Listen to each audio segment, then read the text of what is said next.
Samantala, nasa General Santos City na ang forensic team ng NBI bilang bahagi ng investigasyon nila sa pagkamatay ng flight attendant na si Christine Dacera. May update na rin ang ahensya ukol sa mga taong nasa isang kwarto ng hotel na pinuntahan ng biktima bago siya natagpo ang patay. Nakatutok si John Consulta.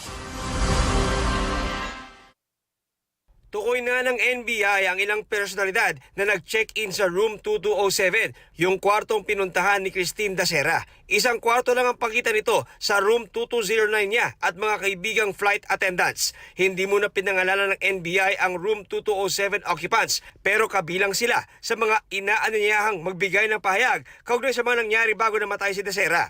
Sa Lunes, inaasahang darating sa NBI ang 11 personalidad na sinupina para magbigay ng kanilang statement bilang mga huling kasama ni Dacera bago binawian ng buhay. We are also asking the persons of interest to come forward and cooperate.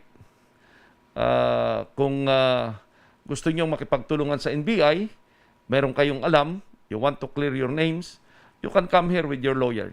And we rest assure you that we will handle the investigation as professional as we could get. Dumating na sa General Santos City ang mga forensic team mula sa NBI Manila na kukuha ng tissue samples at magsasagawa ng forensic examination sa labi ni Dacera. Inaasahan namang sa susunod na linggo ay lalabas ang resulta ng samples na nakuha ng NBI sa City Grand Hotel mula sa kanilang crime scene investigation. We rest assure the public that the investigation of the NBI is to really know the truth. Ano ba talaga nangyari doon?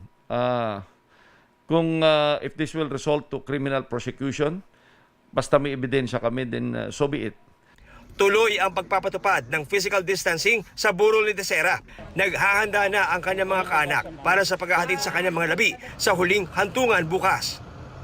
Ang Department of Tourism natapos na ang ocular inspection sa City Grand Hotel kahapon kaugnay sa posibleng paglabag sa protocols ng hotel nang payagang mag-check-in ang ilang grupo noong New Year kahit isa itong quarantine facility. Maglalabas daw sila ng resulta ng investigasyon sa susunod na linggo.